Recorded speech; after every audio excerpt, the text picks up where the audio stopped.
Hello friends, स्वागत है आपको हमारे चैनल अवधि गुरुजी पर। आज हम आपको बताने वाले हैं गति के नियम, जिसको इंग्लिश में लॉ ऑफ मोशन कहते हैं। इस नियम को न्यूटन ने दिया था, न्यूटन नामक वैज्ञानिक ने बनाया था।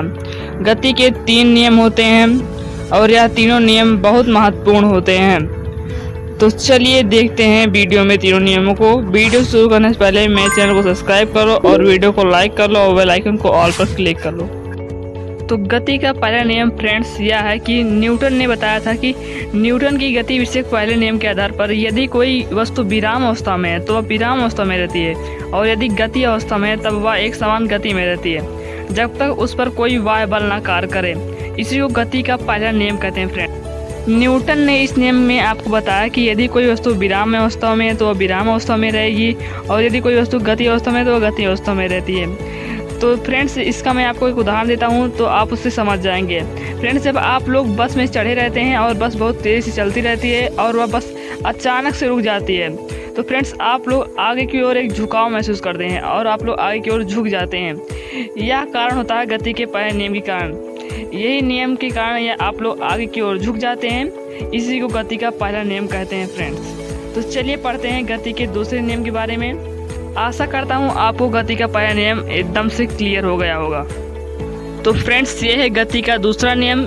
इसमें न्यूटन ने बताया है कि किसी वस्तु पर लगने वाला बल उस वस्तु के संवेग परिवर्तन के दर के बराबर होता है फ्रेंड्स। यहाँ पर थोड़ी सी मिस्टेक हो गई है मुझसे, इसमें डर लिखा है, इसको आप दर बना लीजिएगा फ्रेंड्स।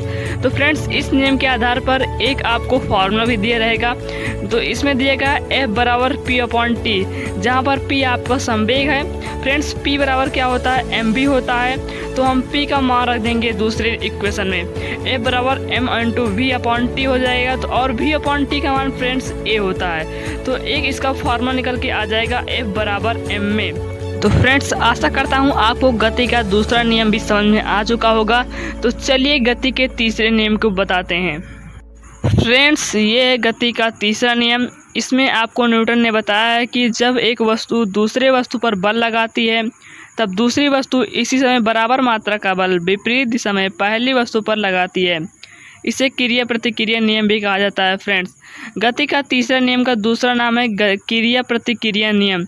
आपसे क्वेश्चन पेपर में क्रिया प्रतिक्रिया नियम को पूछा जाएगा तो आप लोगों को गति का तीसरा नियम लिख देना है, आपको फुल मार्क्स मिल जाएंगे।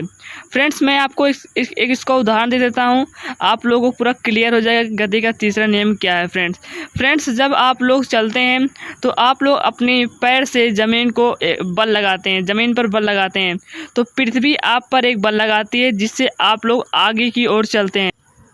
तो हम लोग गति के तीसरे नियम के कारण चलते हैं। तो फ्रेंड्स चलिए मिलते हैं अगले वीडियो में। आशा करता हूँ आपको पूरा वीडियो समझ में आ चुका होगा। Thank you for watching my